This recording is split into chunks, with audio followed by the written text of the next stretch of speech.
गिबियावनो खौरां बुथुमगिरि फोरनिसिम बेलासिनि गाहाम हामलायनायखौ जासिबाय। जोंनि दिनैनि बे खौरां मेल खुंनायानो जाबाय जोंहा कसिगाव समस्ति हिसाबै सासे EM दंखायो आरो EMआ दिनैहाय बेनि मावनाया मा मावलांखो मा मावदिया जोङो बेखौ बुंनो थांबाय थाला। मानोना दिनैहाय बिथांखौ जुदि टिकेट होयोबा बिथांनो जुदि टिकेट होयोब्ला जे गासै रायजो राजाफ्रा भटखौ होआ बे बाथ्राया जोंनि खोमायाव हाबो। मानो होननानै बुङोबा जोङो गाहाय लेभेलनि मानसियासो जोङो गामियाव हाबो। बे हिसाबै गाहाय लेभेलनि मानसिनियाव गासैबो बाथ्राफोरखौ रायजो राजाफ्रा जोंनि सिगाङाव बुङो हिसाबै जोङो मिथियो। जोङो होनबाय थादोंमोन जे जोंनि बे कसिगाव समस्तिया सासे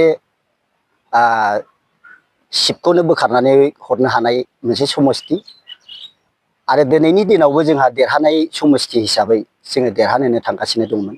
नाथाय बिथांखौ होयोबा दिनै जेनो। बे हिसाबै जोङो 14था प्राइमारिजों ज' जानानै जोङो रायज्लायदों जे बिथांखौ होआबा गाहाम जायो। मानो होननानै बुङोबा जोङो दंखायो एबा थाखानाय समस्तिखौ देरहाखानाय समस्तिखौ जोङो फेजेननानै लायोब्ला जोंनि खामानि मावनाया जोबोद खहा जागोन। बेनिखायनो जोङो खावलायदों जे जोंनि गेजेरावहाय गोदान सासे केन्डिडेट हरनांगौ आरो बे गोदान केन्डिडेटखौ हरनानै जोंखौ जोंनि समस्तिखौ बासायनांगौब्ला गोदान केन्डिडेट नांगौ हिसाबै जोङो दिनैहाय 14था प्राइमारिजों जोङो ज' रायज्लायनानै जोङो बे हाबाफारिखौ लानाय जादों। मानो होननानै बुङोबा बिथांखौ दिनैहाय बुंनो थाङोबा राजतन्त्र बादि बिथाङा खामानि मावगासिनो दङ। बिथाङा बिसि फिसाला लानानै बिथाङा राजनिति खालामो। सोरखौबा सोरनिबा हाबायाव सोरनिबा हिनजाव गोदानखौ सोबाबोनाय, सोरनोबा अबावबा पिकनिक जाहैयोब्ला सोरनिबा हिनजावखौ सोबाबोनाय बे रोखोमखौ जोङो नुबाय थादों।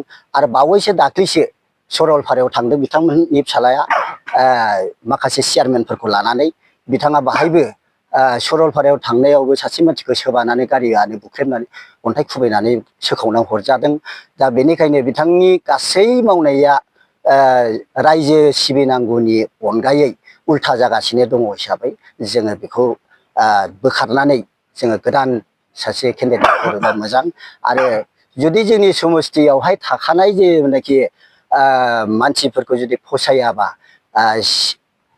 चिफ सारा गावनो निजेस्व जोंनाव फैनानै गेलेफैनांगौ।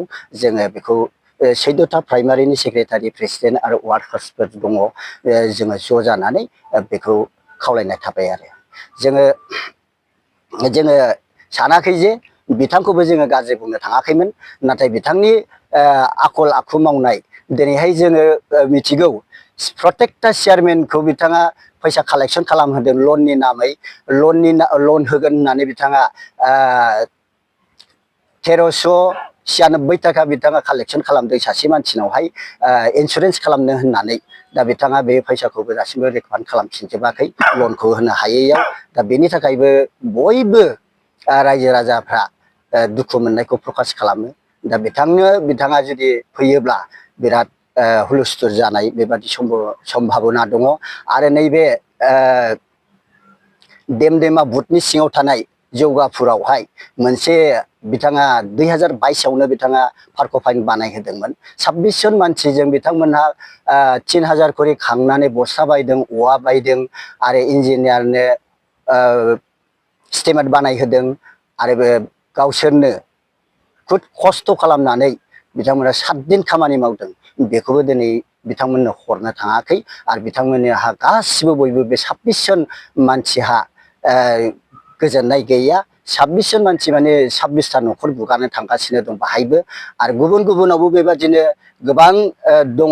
आङो बेखौ बुंजोबबाय थाला आरो बेबायदिनो बिथाङा बुंदों जोङो प्राइमारि बडिफोरखौ जोंखौ बुंदों एबारावहाय आङो MCLA फान्डखौ नोंथांमोननो हरनाय जानाय नंला आंनो गामि गामि थांनानै सोरनावहाय लामा गाज्रि दं सोरनावहाय कालभार नांगौ बेफोरखौ आंनो बानायनानै हैसिगोन गामि गामि राननानै हैसिगोन होननानै बिथाङा बुंदोंमोन बे बाथ्राखौबो जोङो गामियावहाय प्रचार खालामनो गोनां जादों जे एबारावहाय EM सारा गावनो लामा माबा अबेबा कालभार बेफोरखौ गावनि फान्डजोंनो बानायनानै होफैसिगोन होननायाव रायजो राजाफ्रा जोबोद खुसि जादोंमोन नाथाय बिथाङा बेखौबो बानायनानै होफैनाय जायाखिसै बिनि थाखायनो दिनै कुसिगाव समस्तियाव बिथांखौ होयोबा जेननाया खाथां बियो जोंल' बुंनाय बाथ्रा नङा आरो जुदि जोंनि बे बुंनाय बाथ्राखौ जुदि फोथायाब्ला बिथांमोनहा मानसि फाथायनानैबो सोनानै हरनो हागोन नायदिंनो हागोन आरो थारैनो नोंथांमोना बेनि अनगायै जोंनावहाय जोंनि पसन्द बायदि केन्डिडेट गैया